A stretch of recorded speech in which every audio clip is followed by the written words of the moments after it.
YouTuber சவுக்கு சங்கருக்கு ஜாமீன் வழங்கி சென்னை உயர்நீதிமன்றம் தற்பொழுது உத்தரவு பிறப்பித்திருக்கிறது. அண்மை செய்தியாக நாம் பார்த்துக் கொண்டிருக்கிறோம். நில அபகரிப்பு வழக்கு தொடர்பாக தவறான தகவல்களை பரப்பியதாக கைது செய்யப்பட்ட நிலையில் தற்பொழுது யூடியூபர் சவுக்கு சங்கருக்கு சென்னை உயர்நீதிமன்றம் ஜாமீன் வழங்கி உத்தரவு பிறப்பித்திருக்கிறது. இது குறித்தான கூடுதல் விவரங்களுடன் இணைக்கிறார் எம்முடைய செய்தியாளர் கிருஷ்ணா, இது குறித்தான விவரம். வணக்கம்.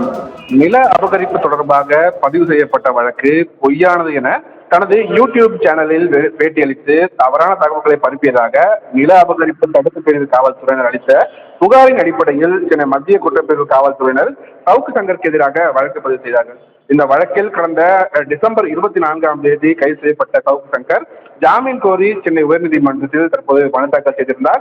இந்த மனு நீதிபதி ஜி.ஆர். சுவாமிநாதன் முன்பாக விசாரணைக்கு வந்தபோது காவல்துறை தரப்பில் ஆஜரான வழக்கறிஞர் சவுக்கு சங்கர் தொடர்ந்து இது போன்ற தவறான தகவல்களை அளித்து வருவதாக கூறியிருக்கிறார்.